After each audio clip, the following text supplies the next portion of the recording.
For all your Canadian immigration needs, hiring an immigration lawyer has its benefits. He can appeal for you in the Federal Court of Canada and fight for you. Studying in Canada has always been a favorite of a lot of people around the world, but it has traditionally been easier to get a student visa for Australia or the UK.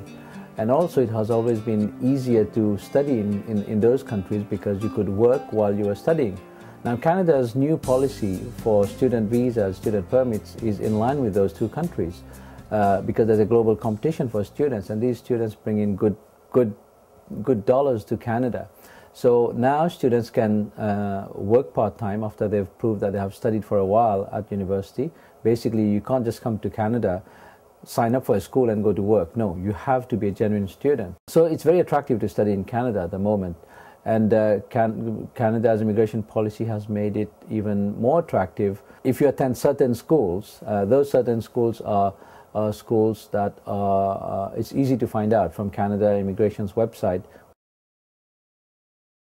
We often hear that there are lots of people from certain countries, from certain regions in the world who have a hard time getting student visas.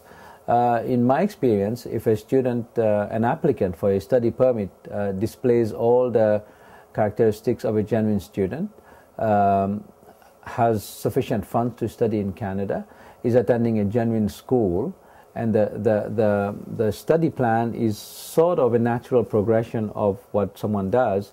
Basically, if you're a cook, suddenly you're applying to become to follow a medical degree or something in Canada, then it creates suspicion in the mind of a visa officer who's assessing your application.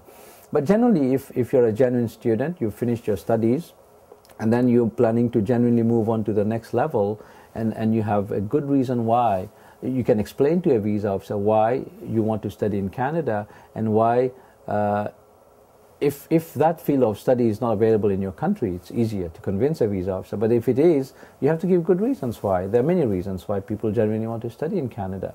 And we help them as lawyers, as an immigration lawyer, myself and my firm, we help people obtain study permits for Canada. And our success rate is generally very high. That's because we represent genuine students, and secondly, we try to make sure that people are not using the system to come to Canada. Maybe it's not our role to do that, but as lawyers, we have to be held at a higher level of professional responsibility in who we advise. And the moment someone tells us, you know what, I'm just trying to get to Canada as a student, but I'm not a genuine student, we don't represent those people. That's one of the reasons why our success rate is so high. Proof of funds is very, very important, but you don't have to be a millionaire to be issued a student visa to study in Canada, nor do you have to show that you have huge amounts, thousands and thousands of dollars in your bank account borrowed from an uncle just to prove to immigration. Immigration deals with these things on a daily basis. You never try to pull a fast one on them. The best way is to tell the truth and to show the genuineness in your intention to study in Canada. It's okay to be funded. It's okay for a relative in Canada to fund your studies, as long as it's genuine. It all goes back to how genuine the whole idea of you studying in Canada is. Who is funding it? How, as long as you can explain who is funding it and how you're going to be able to survive in Canada as a student, an immigration officer will give you a student visa. If you plan properly, if you seek the right advice, and you approach it properly instead of rushing into it, and if you're genuinely interested in studying in Canada, you will make it to Canada. And that's probably the door that's going to open for you to become an immigrant one day if you want to.